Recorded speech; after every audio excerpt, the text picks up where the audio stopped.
ಬಲೆ ಹಿಂದೂ ಸಮಾಜವನ್ನು ಅಂತ ಹೇಳುವಂತ ಕೂಗು ನಮ್ಮ ಕಡೆದಾದ್ರೆ ಉಗ್ರರು, ದೇಶದ್ರೋಹಿಗಳು,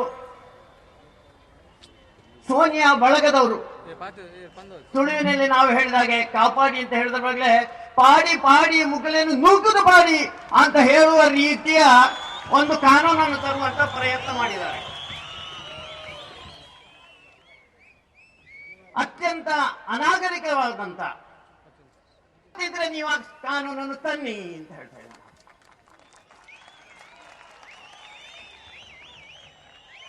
ಈ ದೇಶ ಸಾವಿರಾರು ವರ್ಷಗಳಿಂದ ಬದುಕಿ ಬಂದಂತ ದೇಶ ಇದು.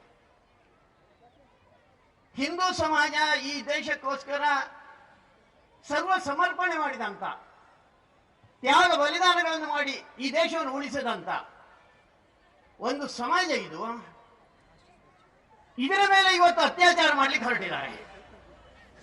ನೆನಪಿಟ್ಟುಕೊಳ್ಳಿ ಸೋನಿಯಾ ಅವರವರೇ, ಈ ದೇಶದಲ್ಲಿ ಒಂದು ಕಾಲದಲ್ಲಿ ಬಾಬರ, ಅಕ್ಬರ, ಔರಂಗಜೇಬರಂತ ದುಷ್ಟ ಕ್ರೂರ ರಾಕ್ಷಸರನ್ನು ಗೋರಿ ತೋಡಿದಂತ ಕೆಲಸ ಹಿಂದೂ ಸಮಾಜ ಮಾಡಿತ್ತು.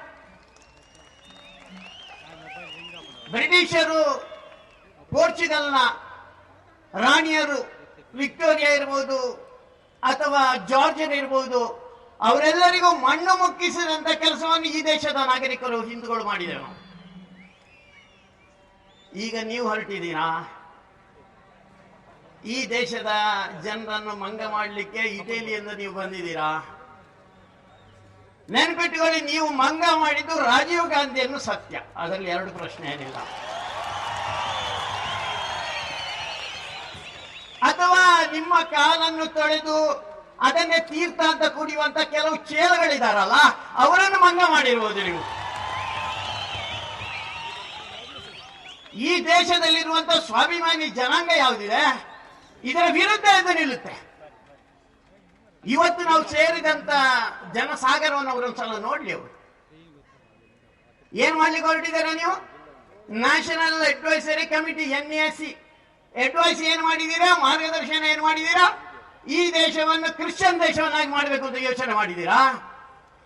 ಈ ದೇಶವನ್ನು ಮುಸಲ್ಮಾನರಿಗೆ ಮಾಡಬೇಕು ಅಂತ ಯೋಚನೆ ಮಾಡಿದ್ದೀರಾ? ಎಂತ ಕಾನೂನು?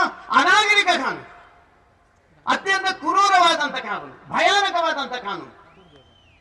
ಒಂದೆರಡು ಉದಾಹರಣೆಗಳು ಮಾಡ್ತಾರೆ ನಿಮಗೆ. ಅಕಸ್ಮಾತ್ ಯಾರೋ ಒಬ್ಬ ಅಲ್ಪಸಂಖ್ಯಾತ ನಿಮ್ಮ ಹತ್ರ ಒಂದು ಬಾಡಿಗೆ ಕೊಡುವಂತ ಮನೆ ಇದ್ರೆ ಅವನು ಬಂದು ನಿಮ್ಮ ಹತ್ರ ಕೇಳ್ತಾನೆ, ನನಗೆ ಮನೆಯನ್ನು ಬಾಡಿಗೆ ಕೊಡಿ ಅಂತ. ನೀವು ಹೇಳ್ತೀರಾ, ನಮಗೆ ಸ್ವಲ್ಪ ಕಷ್ಟ, ನಮಗೆ ಸಸ್ಯಾಹಾರಿಗಳು ಮಾತ್ರ ಆಗಬೇಕು ಅಂತ. ಆವಾಗ ಅವ್ರು ಹೇಳ್ತೀರಾ, ನನ್ನ ಭಾವನೆಗೆ ನೀವು ತೊಂದರೆ ತಂದಿದ್ದೀರಾ ಅಂತ ಹೇಳಿ ಅವರು ನಿಮ್ಮ ಮೇಲೆ ಕೇಸ್ ಕೊಡುವುದು. ಯಾವ್ದಾದ್ರು ಒಂದು ಹುಡುಗಿ, ನಮ್ಮ ಮಗಳು, ನಮ್ಮ ತಂಗಿನೋ ಅಕ್ಕನೋ ಜೊತೆಯಲ್ಲಿ ನಾವು ಹೋಗ್ತಾ ಇದ್ದೇವೆ. ಹೋದಾಗ ಅವನು ಕೇಳ್ತಾನೆ, ಆ ಹುಡುಗಿ ನನಗೆ ಬೇಕು ಅಂತ ಕೇಳ್ತಾನೆ. ಎಂಟು ಬಾರಿ ಆಸೆ ಆತಂದು ಅಂತ. ಮುಸಲ್ಮಾನರಿಗೆ ಹಿಂದೂ ಹುಡುಗಿಯರಂದ್ರೆ ಆಸೆ ಆಸೆ. ಅಕಸ್ಮಾತ್ ನಾವು ಕೊಡೋದಿಲ್ಲ ಅಂತ ಹೇಳಿದ್ರೆ ಆ ಹುಡುಗನ ತಂದೆಯೋ ಅಣ್ಣನೋ ತಮ್ಮನೋ ಅವನು ಜೈಲಿಗೆ, ಆ ಹುಡುಗಿ ರೈಲಿಗೆ, ಒಂದು ದಿವಸ ದುಬೈಗೆ. ಇಂಥ ಕಾನೂನಿಗೆ ಬರ್ತಾ ಇರುವಂಥದ್ದು. ಈ ದೇಶದಲ್ಲಿ ನಮ್ಮ ತಾಯಂದ್ರು ಬುರ್ಕ ಹಾಕೋದಿಲ್ಲ. ಮುಸಲ್ಮಾನಿಗೆ ಅನ್ಸಿತು, ನನಗೆ ಬುರ್ಕ ಹಾಕಿದವರನ್ನು ನೋಡ್ಲಿಕ್ಕೆ ಇಷ್ಟ, ಅದಕ್ಕೋಸ್ಕರ ಇವರನ್ನು ನೋಡ್ಲಿಕ್ಕೆ ಸ್ವಲ್ಪ ಕಷ್ಟ, ಅದಕ್ಕೋಸ್ಕರ ಬುರ್ಕ ಹಾಕಬೇಕು ಅಂತ ಹೇಳಿದ್ರೆ ಹಾಕಲೇಬೇಕು ಈ ಕಾನೂನಿನ ಪ್ರಕಾರ. ಅಂದ್ರೆ ನಮ್ಮ ತಾಯಂದ್ರಿಗೆ, ಹೆಣ್ಣು ಮಕ್ಕಳಿಗೆ ಬುರ್ಕ ತಾಕತ್ತು ಆ ಕಮಿಟಿಗಿದೆ, ಅಷ್ಟು ಶಕ್ತಿಯನ್ನು ಆ ಕಮಿಟಿಗೆ ಕೊಟ್ಟಿದ್ದಾರೆ. ಅಂದ್ರೆ ಇಲ್ಲಿ ಹಿಂದೂಗಳು ಯಾರ್ಯಾರಿದ್ದಾರೆ ಅವರನ್ನು ದಮನ ಮಾಡುವಂತ ಒಂದೇ ಒಂದು ಉದ್ದೇಶದಿಂದ ಈ ಕಾನೂನು ಬರ್ತಾ ಇದೆ.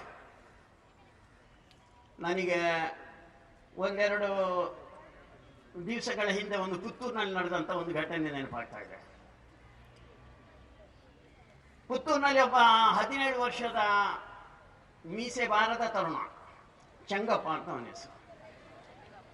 ಅವನ ಫೇಸ್ಬುಕ್ಕಿನಲ್ಲಿ ಒಂದು ಫೋಟೋ ಬಂತಂತ. ನನಗೇನು ಹೆಚ್ಚು ಗೊತ್ತಿಲ್ಲ ಫೇಸ್ಬುಕ್ಕಿನ ಬಗ್ಗೆ.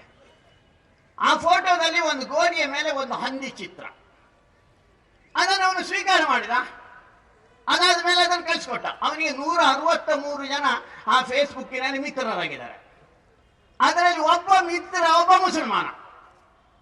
ನೋಡಿ ಬ್ಯಾರಿ ಬುದ್ಧಿ ಹೇಗಿದೆ ಅಂತ. ಆ ಮುಸಲ್ಮಾನ ಇವನಿಗೆ ಮಿತ್ರ ಆಗಿದ್ದ.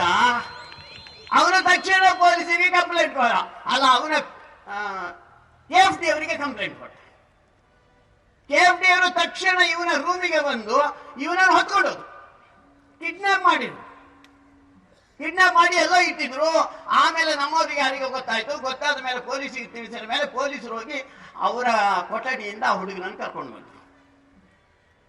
ಭಾರಿ ದೊಡ್ಡ ಎಂಕ್ವೈರಿ ಆಯ್ತು.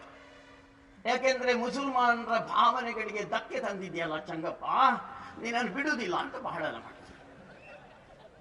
ಆಮೇಲೆ ಅವನ ಮೇಲೆ ಒಂದು ಕೇಸ್ ಮಾಡಿದ್ರು. ನಾನು ಪೊಲೀಸ್ ವರಿಷ್ಠಾಧಿಕಾರಿಗಳ ಹತ್ರ ಕೇಳಿದೆ, ಆ ಚಂಗಪ್ಪನ ಏನು ಗೊತ್ತಿಲ್ಲ, ಅವನು RSS ಅಲ್ಲ, ಅವನು BJP ಆಗ್ಲಿಕ್ಕೆ ಅವನಿಗೆ 18 ವಯಸ್ಸೇ ಆಗಲಿಲ್ಲ. ಅವನೇನೋ ಗೊತ್ತಿಲ್ಲದ ಮಾಡಿರುವುದು. ಆದರೂ ಅವನೇನಾದರೂ ಕೋಮು ಭಾವನೆಯನ್ನು ಬೆಳೆಸಿದಾನೆ ಅಂತ ನಿಮಗೆ ಅನಿಸಿದ್ರೆ ಅವನ ಮೇಲೆ ಕೇಸ್ ಹಾಕಿ.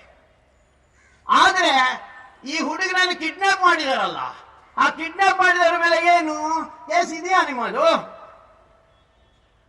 ನಮ್ಮ ದುರ್ದೈವದಿಂದ ಇವತ್ತಿನವರೆಗೆ ಕಿಡ್ನಾಪ್ ಮಾಡಿದವರ ಮೇಲೆ ಕೇಸ್ ಹಾಕಲಿ. ಒಂದು 6 ತಿಂಗಳ ಹಿಂದೆ ಪುತ್ತೂರಿನಲ್ಲಿ ಈ ಲವ್ ಜಿಹಾದಿನ ಹುಡುಗಿಯರನ್ನೆಲ್ಲ ಕರ್ಕೊಂಡು ಹೋಗ್ತಾ ಇದ್ದಾರಲ್ಲ, ನಮ್ಮ ಹುಡುಗರು ಬಜರಂಗ ದಳದವರು, ಜಾಗರಣ ವೇದಿಕೆಯವರು ಅವರನ್ನು ತಡೆದು ನಿಲ್ಲಿಸಿ ಪೊಲೀಸಿಗೆ ಕೊಡ್ತಾ ಇದ್ರು. ನಿಮಗೆ ತಡೆದು ನಿಲ್ಲಿಸಿ ಕರ್ಕೊಂಡು ಬರಲಿಕ್ಕೆ ಯಾರು ಹೇಳಿದ್ರು ನಿಮಗೆ? ಅದಕ್ಕೋಸ್ಕರ ಒಂದು ದಿವಸ ಬಸ್ಸಿನಲ್ಲಿ ಒಂದು ಹುಡುಗ ಮುಸಲ್ಮಾನ ಹುಡುಗ ಕರ್ಕೊಂಡು ಹೋಗ್ತಾ ಇರುವಂತಹ ಸಂದರ್ಭದಲ್ಲಿ ಆ ಬಸ್ಸನ್ನು ತಡೆದು ನಿಲ್ಲಿಸಿದ್ರು. ಆ ಬಸ್ಸನ್ನು ತಡೆದು ನಿಲ್ಲಿಸಿ ಪೊಲೀಸರಿಗೆ ಹೇಳಿದ್ರು, ಈ ಬಸ್ಸಿನಲ್ಲಿ ಒಬ್ಬ ಹುಡುಗ ಮುಸಲ್ಮಾನ ಹುಡುಗ ಒಂದು ಹಿಂದೂ ಹುಡುಗಿಯನ್ನು ಕರ್ಕೊಂಡು ಹೋಗ್ತಾ ಇದ್ದಾನೆ, ದಯವಿಟ್ಟು ಬನ್ನಿ. ಪೊಲೀಸರು ಬಂದರು. ಅವರನ್ನು ಒಂದು ಸ್ಥಳಕ್ಕೆ ಬಂಧನ ಮಾಡಿದ್ರು. ಬಂಧನ ಮಾಡಿದ ಮೇಲೆ ಪೊಲೀಸ್ ಸ್ಟೇಷನ್ಗೆ ಕರ್ಕೊಂಡು ಬಂದ್ರು. ಹುಡುಗಿಯನ್ನು ಬಿಟ್ಟರು, ಆ ಮುಸಲ್ಮಾನ ಹುಡುಗನನ್ನು ಬಿಟ್ಟರು. ಕಂಪ್ಲೇಂಟ್ ಹೇಳಿದಾರಲ್ಲ ನಮ್ಮ ಜಾಗರಣ ವೇದಿಕೆ ಬಜರಂಗ ದಳದ 4 ಹುಡುಗರು, ಅವರ ಮೇಲೆ 506 ಹಾಕಿದ್ರು. ನನಗೆ ಆಶ್ಚರ್ಯದ ಮೇಲೆ ಆಶ್ಚರ್ಯ, ಎಂತ ಪೊಲೀಸರು ಇವರು ಅಂತ. ಅವರು ಇದನ್ನು ಯೋಚನೆ ಮಾಡಿರ್ಬೇಕು. ಈ ಮುಂದಿನ ಕಾನೂನು, ಈ ಕಾನೂನು ಬಂದರೆ ನಮ್ಮ ಮೇಲೆ ಏನು ಮಾಡುವುದು ಬೇಡ, ಅದಕ್ಕೆ ಈಗಲೇ ಎಚ್ಚರಿಕೆ. ದುರ್ದೈವ ಏನು ಅಂತ ಹೇಳ್ತೇನೆ, ಈ ಪೊಲೀಸರು ಈಗ ಇರುವಂತದ್ದು BJP ಸರ್ಕಾರದ ಅಡಿಯಲ್ಲಿ, ಅದು ಕೂಡ ನಮ್ಮ ಮುಖ್ಯಮಂತ್ರಿಗಳ ನಾಡು ಪುತ್ತೂರಿನಲ್ಲಿ. ಇಲ್ಲೇ ಇವರು ಹೀಗೆ ಮಾಡ್ಲಿಕ್ಕೆ ಹೊರಟ್ರೆ ನಾಳೆ ಈ ಕಾನೂನು ಬಂದರೆ ಏನಾಗ್ಬೋದು ನೀವು ಯೋಚನೆ ಮಾಡಿ. ಅದಕ್ಕೆ ದಯವಿಟ್ಟು ಪೊಲೀಸರ ಹತ್ರ ಅವಸರ ಮಾಡಬೇಡಿ. ಪೊಲೀಸರೇ, ನೀವು ರಿಟೈರ್ ಆದ್ಮೇಲೆ ನಿಮ್ಮ ಹೆಂಡತಿ ಮಕ್ಕಳೆಲ್ಲ ಇದಾರಲ್ಲ, ಅವರನ್ನು ನಾವೇ ರಕ್ಷಣೆ